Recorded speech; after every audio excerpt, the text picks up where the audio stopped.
সাগর ব্লকে 120 মাইক্রোনলের নিচে প্লাস্টিক পণ্যের ব্যবহার নিষিদ্ধ করতে সাগরের বিডিও অফিসে একটি বৈঠক করলেন সুন্দরবন উন্নয়ন মন্ত্রী বঙ্কিমচন্দ্র হাজরা।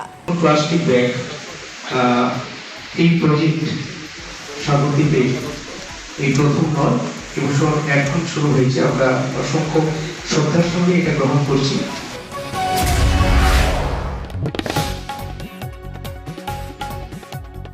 15ই অগস্ট থেকে দক্ষিণ 24 পরগনা জেলার সাগর ব্লকে 120 মাইক্রোননের নিচে প্লাস্টিক পণ্যের ব্যবহার নিষিদ্ধ হবে। তাই 8ই আগস্ট বৃহস্পতিবার দক্ষিণ 24 পরগনা জেলার সাগর ব্লকের রুদ্রনগরে বিডিও অফিসে সাগর ব্লকের সমস্ত গ্রাম পঞ্চায়েতের প্রধান, উপপ্রধান ও পঞ্চায়েত সদস্যদের সঙ্গে নিয়ে একটি বৈঠক করলেন পশ্চিমবঙ্গ সরকারের সুন্দরবন উন্নয়ন বিষয়ক দপ্তরের ভারপ্রাপ্ত মন্ত্রী বঙ্কিমচন্দ্র হাজরার। সঙ্গে উপস্থিত ছিলেন সাগরের বিডিও কানাইয়া কুমার রায়, জিবিডিএর ইও নীলাঞ্জন তরফদার, সাগর পঞ্চায়েত সমিতির সভাপতি সাবিনা বিবি, সাগর পঞ্চায়েত সমিতির সহসভাপতি স্বপন কুমার প্রধান সহ অন্যান্যরা। সেই ছবি আপনাদের সরাসরি দেখতে পাচ্ছেন কাকদ্বীপ.com এর ক্যামেরার মাধ্যমে। মাননীয় মন্ত্রী রয়েছেন, আমাদের সভাপতি ম্যাডাম, সরকারি সভাপতি সাহেব, কর্মদক্ষ সাহেবদের, জেলা পরিষদের ম্যাডাম রয়েছেন, আর সবাই আপনারা গ্রাম পঞ্চায়েত থেকে রয়েছেন, আমাদের ব্লকের স্টাফরা সবাই অনেকেই রয়েছেন।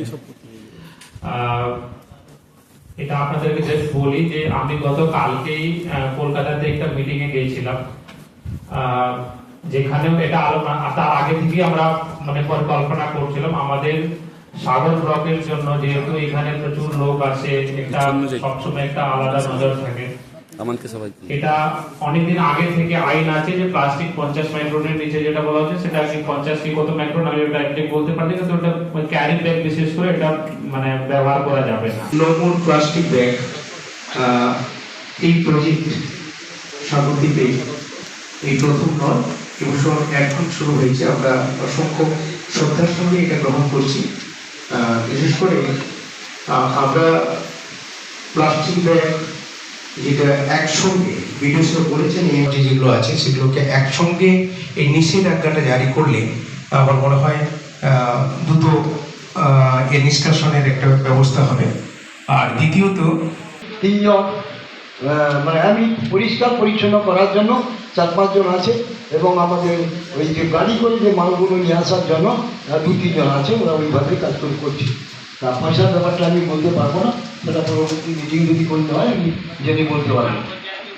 গ্রাম পঞ্চায়েতকে আমি আগামী 12 তারিখে অফিসে মিটিং প্রধান গ্রামকে ডেকেছি এখানে মিটিং করা। তবে একই কথা বলে নিই, যেটা যে ক্যারি ব্যাগ একটা খুব জটিল সমস্যা, কারণ সাপ্লাই হচ্ছে, এখানে ব্যবহার হচ্ছে। আমরা গতবারেও চেষ্টা করে অনেকটা কমিয়েছি, আমরা অনেকটা জামাগুড়ি বাজার, মনসা বাজার, বিভিন্ন বাজারে আমরা চেষ্টা কমিয়েছি, কিন্তু এই জায়গাটা যদি সাপ্লাই বন্ধ হয়ে যায়, আর সেখানে গতবারে যে বিডিও সাহেব আছেন, আমরা সেখান থেকে ক্যারি ব্যাগ সাপ্লাই পেয়েছিলাম, সেগুলো ব্যবহার করা হয়েছে। আর এই ব্যাগ যেটা আপনি বিডিও সাহেব দেখাচ্ছিলেন, এই ব্যাগ ইউজ করা যাবে, তাহলে সেভাবে সাপ্লাই হলে অসুবিধা হবে না। একটি বড়ভাবে আলোচনা সভা আমাদের পঞ্চায়েতের সবার পক্ষে রাখা হয়েছে।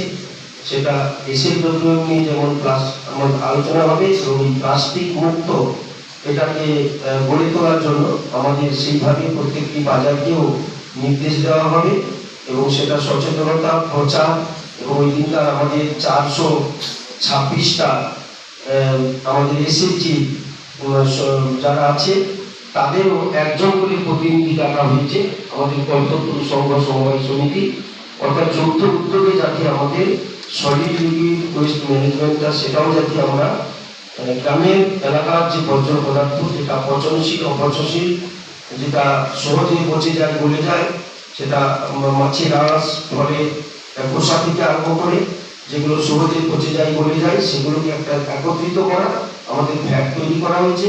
আর প্লাস্টিক, কাঁচ, থার্মোকল যেগুলো পচে না, গলে না, সেটাকে অন্যভাবে তাকে করার জন্য একটি গ্রুপকে লাগানো হয়েছে। সব জিনিসগুলো এসে ওখানে জমা হল।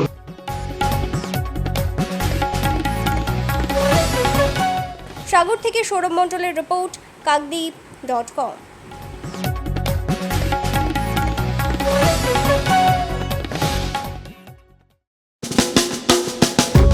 আধুনিক আসবাবপত্রের সঠিক ঠিকানা কিরণময়ী বেডিং স্টোর্স, কাকদ্বীপ, রথতলা। মনোরম পরিবেশে চাইনিজ খাবার ও জমিয়ে আড্ডা পারগোলা প্যারাডাইস।